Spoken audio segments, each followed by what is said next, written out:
Salaamaaleykum nuyu naa leen ziar leen bëggee leen bu baax a baax comme on a l'habitude de le faire ñu ñëw wax sur ce qui concerne l'actualité politique ñu ñëw jàngat la sortie du président de la République son excellence monsieur Bassirou Diomaye Diakhar Faye gars yi màggal leen ko waay màggal leen ko il faut que ñu koy màggal nag moom mooy président de la République chef suprême des armées clé de voûte des institutions, président du Conseil supérieur de la magistrature, c'est lui qui nomme à tous les postes civils et militaires. xam nga président Diomaye sorteem bi démb lenn rek moo ko waral mooy dafa am lu mu denc ci xol bi bëgg ko génnee mu nekk loo xam ne lu ko métti la te il a fallu mu am occasion pour génnee ko te li ko métti wu ko woon bi mu nekkee dans l'opposition Ousmane Sonko nekk mentor politique am muy la popularité de Ousmane Sonko ak cofeel gi Ousmane Sonko am ci Sénégalais yi depuis longtemps ba bi mu nekkee président de la République moom président Diomaye loolu dafa gis ne dafa continuer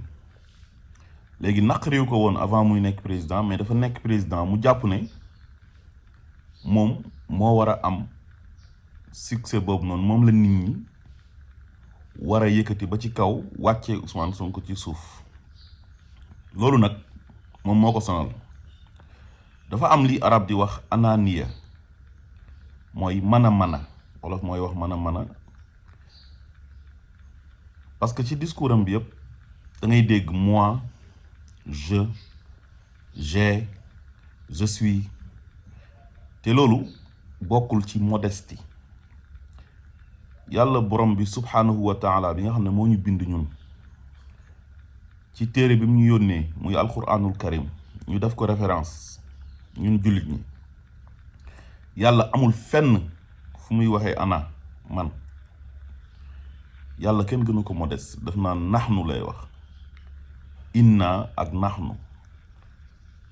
inna anzalnaahu qur'aanan arabiyyan inna naxnu nazzalna zikra wa inna lahu la xaafizuun inna anzalnaahu fi laylatil xadri xanaa yàlla moo modeste nag inna naxnu nuxyil mawta naxnu naqussu alayka axsanal qasasi inna xalaqnaakum min zakarin wa unsa inna ja'alna ala qulubihim xoolal yàlla nu mu modeste rek te pourtant lépp moom moo ko waral de waaye moom du wax mën a mukk kon képp koo xam ne jullit nga alxuraan nekk sa référence da nga war a roy ci alxuraan te roy ci alxuraan mooy modestie ak humilité c'est très important rawatina ci njiit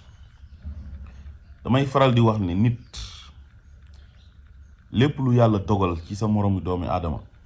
da nga koy nangu soo ko nangoo rek doo sonn parce que zalika fadlullahi yuti man yasha wallahu zul fadlul azim yàlla mooy xool ki ko neex mu def ci moom ngëneel soo ko weddee rek dafa mel ni yàlla nga weddi Diomaye dafa jàpp ne moom comme président de la république la maanaam waratul am kilifa ci wàllu politique loolu moom moo indi problème am yépp ak Ousmane Sonko te dafa am lu ko naqari ci Pastef lool te démb exprimé na ko wax na ko parce que nee na am na ay ministres yu nekk dans le gouvernement ak ay directeurs yoo xam ne dañuy dem toog ci plateau télévisé di wax ne Ousmane Sonko mooy suñu candidat 2029 nee na te dara fekku leen ci le fait que mu wax ko rek naqari na ko quoi loolu daf koy gêner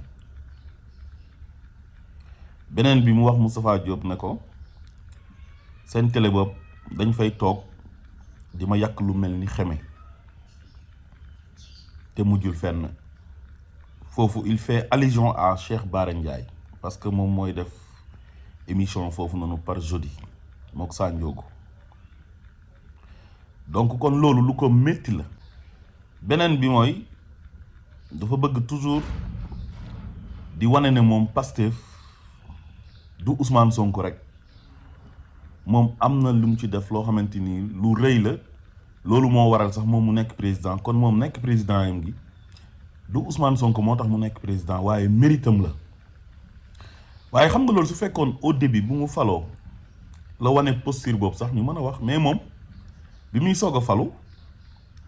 wanewul woon posture boobu interpellé nañ ko ci sax ne ko yaa doon wax ne j'ai le meilleur premier ministre yaa doon wax ne bu mu lorñee sama chaise na ko jàkk fi ma toog yéene naa ko fi te dinaa def lu nekk pour mu toog fi waaye dafa indi beneen version démb maanaam moom li mu bëgg mënta nekk histoire boo xamante ni yàggul moom la bëgg a changer te loolu c'est impossible mënta nekk ba pare wax yi nga xamante ni wax na ko y a même pas 2 ans ci Ousmane Sonko moom la bëgg a changer waat ndax ay ambition politique te dafay insister toujours ci moom li mu def Pastef nee na moo créé ay mouvement mais mouvement yi nga xamante ni nee nga yow yaa ko créé biir Pastef mais tëboo rek créé ko da nga cee am ndigalu président wu parti bi di Ousmane Sonko mu am ci yow confiance jox la ci ndigal pour nga créé ko loolu tamit da nga kaa waroon a wax mais nekkut loo xam ne da ngaa yeewu rek ne xaaral ma créé ay mouvement ci biir Pastef waaye Ousmane Sonko nga tàggu mu jox la ndigal na la demal nga créé ko lu nekk daal wax na ne moom moo ko def foofu noonu ci biir Pastef maa nekkoon secrétaire général u parti bi yooyu yëpp soo koy dégg day mel ni moom Ousmane Sonko ëpp ko mérite bi ñuy créé parti bi man fekkee naa ko ci tënk daal li métti président Diomaye mooy dafa nekk président de la République nit ñi continuer di aduler Ousmane Sonko di wane ne Ousmane Sonko lañ bëgg a def président 2029 loolu moo ko naqari moom daal dafa jàpp ne comme c'est le président de la République comme fii nii ci Sénégal tradition bi mooy président de la République mooy demi-dieu waaw ñoom noonu la ñuy jàppee seen bopp am ay nit ñoo xam ne tamit loolu lañ lay gëmloo naan la waroo nangu di topp ci gannaaw Ousmane Sonko waratoo am kilifa ci wàllu politique mais xam nga ni mu faloo moom ak ñeneen ñi ni ñu faloo du benn su fekkoon dégluwul kenn nangu moom ni mu faloo nangu ne ku ñu joxoñ la nangu ne moom masul am ambition pour nekk président de la République mais benn projet la boo xamante ni Ousmane Sonko moo ko doon incarné nekk ci kanam daj ci lu ne jël risque bu nekk bi mu demee bañ éliminer ko mu mënoon a croiser les bras nekk koo xam ne ku égoïste la ne su nekkul man du nekk keneen moom mu proposé ko moom yéene ko présidence de la République te loolu ku la ko yéene rek mooy nit ku baax la te ku la bëgg la te mu ngi wane ne moom bu nekkoon ci posture boobu Ousmane Sonko nekk ba ñu éliminer ko moom du tànn Ousmane Sonko moom kon daal Diomaye waxtaanam bi démb lenn rek moo ko waral mooy defanteeg Ousmane Sonko mooy jéem a minimiser Ousmane Sonko comme nit ñi ñu ngi yëkkati Ousmane Sonko toujours ci kanamam di wax ci Ousmane Sonko lu rafet di ko tàgg di ko owee le guide de la révolution loolu naqari ko nee na ay affaire guide de la révolution Ousmane Sonko masul gëm loolu masul bëgg loolu ak projet bi nekkul personne te moom taxaw na Kër Massar ne Ousmane Sonko mooy suñu candidat 2024 te pourtant loolu nekkutoon consensus nekkutoon congrès maanaam fi mu nekk nii moom notoriété Ousmane Sonko la nangootul dem na sax bay wax ne waaw parti bi bu ñu waree am candidat dañuy def congrès ñu tànn nit su fekkee moom la ma jàppale ko su fekkee du moom tamit du ma ko jàppale jàpp na ne fu mu nekk nii maanaam parti Pastef war nañoo mën a dem congrès ñu tànn keneen ku dul Ousmane Sonko mais Diomaye mbir mi du ci yéen du ci parti bi mbir mi ci kenn la mooy Ousmane Sonko loolu lu yàlla def la te mënu leen ci dara il faut ngeen nagu ndogalu yàlla boobu noonu te ndogal boobu noonu yow nangu woon nga ko bi nga nekkee ci parti bi Ousmane Sonko nekk président wu parti bi nga am loo wan Ousmane Sonko ba Ousmane Sonko wóolu la tànn la te pourtant mënoon na tànn ñeneen mais yow yaa ko wan lu tax mu am ci yow confiance ba mën laa tànn te loolu nekkul lu ndaw léegi nag loolu nga bëgg a jël ne daal loolu du dara quoi maanaam Ousmane Sonko du nitu dara quoi loolu nga bëgg a wax ci sa ay wax fi ko sénégalais yi teg waruñ kaa teg foofu noonu parce que gënul kenn te loolu bi nga nekkee président nga commencé wane loolu ba pare toujours moom daf ñuy gëmloo ay dialogue ak consensus mënta weesu Macky Sall nekk fi di jaay doole di jalgati constitution bi ak code électoral bi def lu ko neex sénégalais yi xaar ba 2024 ci élection présidentielle yi Macky Sall am candidat yam Ousmane Sonko am candidat yam ginnaaw bu ñu ko éliminé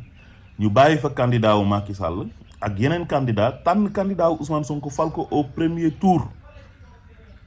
ba pare candidat wu Ousmane Sonko boobu ci benn projet lañ ko falee mooy projet Pastef boo xam ne Ousmane Sonko moo ko doon incarné jaay ko sénégalais yi ba sénégalais yi accepté ko li ëpp ci ñoom muy 54,28%. ñu demaat élection législative ñu renouveler ko jox ko 130 députés kon loolu mënul weesu consensus peuple bi ñoom ñooy fale am na ku leen proposé benn projet ñoom bëgg nañ projet boobu noonu nee nañ ko demal doxalal nga ñëw war a doxal projet boobu nekk ci ay dilatoire ñoom Mimi Touré ak ñoom Abdourahmane Diouf dugal la ci mbiru politicienne pour leur propre intérêt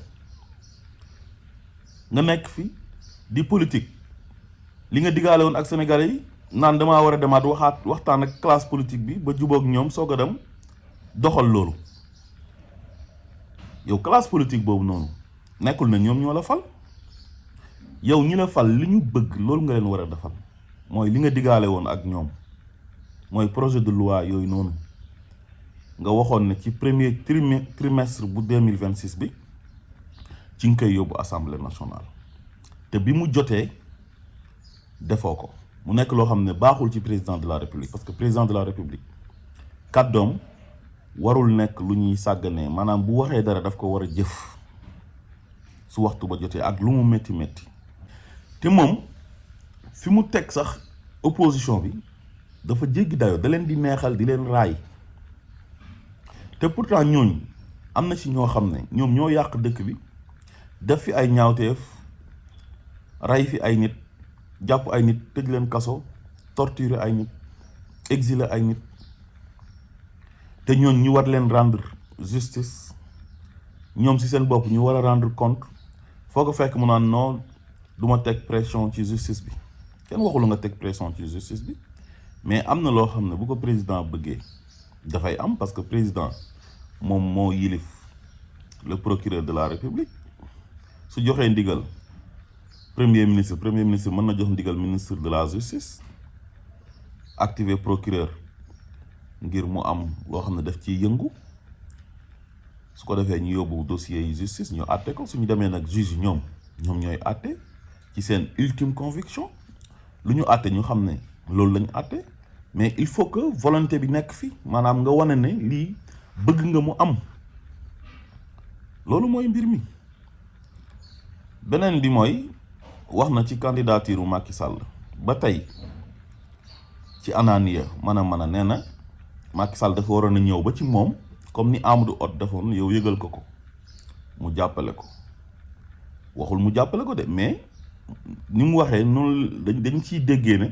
su Macky Sall ñëwoon dina ko jàppale dina fàtte ne Macky Sall def na fi ay ñaawteef te pourtant ñi ko faluñ ko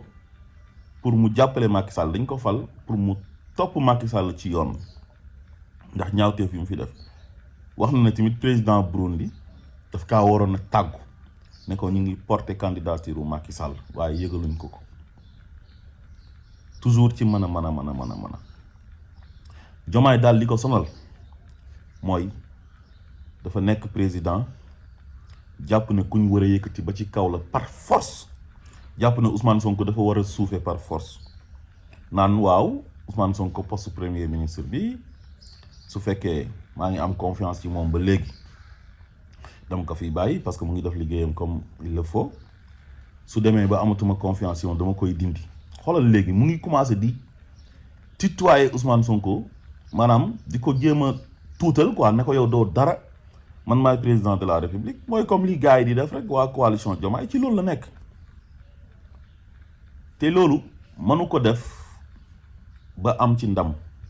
parce que ki tax mu toog ci chaise boobu noonu il s'appelle président Ousmane Sonko ginnaaw yàlla ak askanu Sénégal te loolu mënta dëñ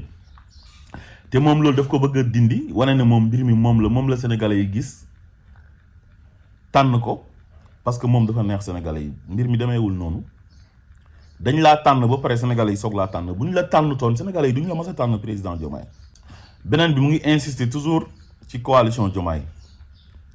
nee na moom kóllëre la seq ak coalition Diomaye parce que ñooñu ñoo ko jox récépissé ba tudd ay Déthié Diouf ay Père Mao ak keneen. mais avant ngay am récépissé Ousmane Sonko moo toog def vidéo tànn la ne yow yaay seen candidat ba pare ñu dem soog lijjanti ji récépissé parce que bu Pastef tas nañ ko. c'est normal que bu ñu tasee Pastef il faut ñu dem uti récépissé mais est-ce que récépissé rek doy na pour nga falu nekk président de la république ci barke Ousmane Sonko moom nga faloo parce que moom moo joxe ndigal ñu ko waroon a fal mu ne leen man ngeen waroon a fal Macky Sall nee na du ma nekk candidat léegi fal leen Diomaye ci sama place. mu indi benn slogan ne Sonko mooy Diomaye Diomaye mooy Sonko mu ànd ak yow campagne la 10 jours nga gagné te yow yaa ko waxal sa bopp nga ne moom moo la fal en 10 jours te yow bëggoon nga ko fal en 10 ans mënul nekk. kon loolu mënta dëñ sa nekk président gii nii du effacé wu ba àdduna di tukki histoire dina bind ne am na ku fi nekkoon président de la république ku tudd Bassirou Diomaye Diakhar Faye moo nekkoon 5e président de la république Ousmane Sonko di la faire de l'ombre ak ñàkk laa faire de l'ombre yëpp loolu mënul tere nga nekk président de la république ñuy tagg Ousmane Sonko di la bàyyi di yëkkati Ousmane Sonko di la bàyyi loolu mënul tere nga nekk président de la république Ousmane Sonko am succès am popularité loolu mënul tere nga nekk président de la république li tax Ousmane Sonko nit ñi di ko def niñ koy def nii mooy ne moom moo la joxoñ ñu fal la moom moo joxe ndigal na fal leen président Diomaye parce que sénégalais yi dañoo amoon yéene moom fal ko mais bi ko Macky Sall recalé amuñu woon benn pexe budul mu joxoñ ñu benn candidat rek ñu fal ko te ku mu joxoñoon ku dul yow dañ koy fal ñoom Mimi Touré rek ñoom Abdourahmane Diouf ak waa coalition Diomaye bi ngay wax ni ñoom ñoo tax nga falu loolu moom wax dëgg yàlla xale yi am fukki at sax buñ ko déggee duñ ko gëm parce que loolu dara du ci dëgg. waaw luy dëgg ji mooy Ousmane Sonko moo la tànn wax sénégalais yi ñu voté la sénégalais yi voté la ñoom Mimi Touré bu seen ay pexe sotti woon yow doo nekk président de la république parce que ñoom dem nañ ñu recalé leen ñu d'accord ci ñu reporter élection yi pour ñoom ñu mën a bokk. bu ñu amoon lu leen gënal Macky Sall reportu élection yooyu noonu mu bëggoon def yóbbu ko décembre loolu dafay sotti ngir ñoom ñu mën a bokk ci élection yi te ñoom bi ñuy ñëw ci coalition bi fekk na lépp sotti na te coalition boobu coalition Sonko président la woon bi ñu demee ba Sonko mënul dem ñu soppi ko def ko coalition Diomaye président couleur yi sax ñoom ñaar sorewuñ kon mënoo fexe ba gëmloo ñu nañu coalition Diomaye moom moo la fal coalition Diomaye amul doole jum la falee doole Pastef nga faloo Pastef ñoo la campagnal ñoo la joxel caution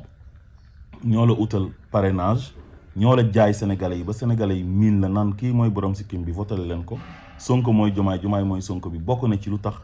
sénégalais yi voté la kon loolu il faut nga nangu ko mënoo kaa bañ président Bassirou Diomaye Faye lu yàlla dogal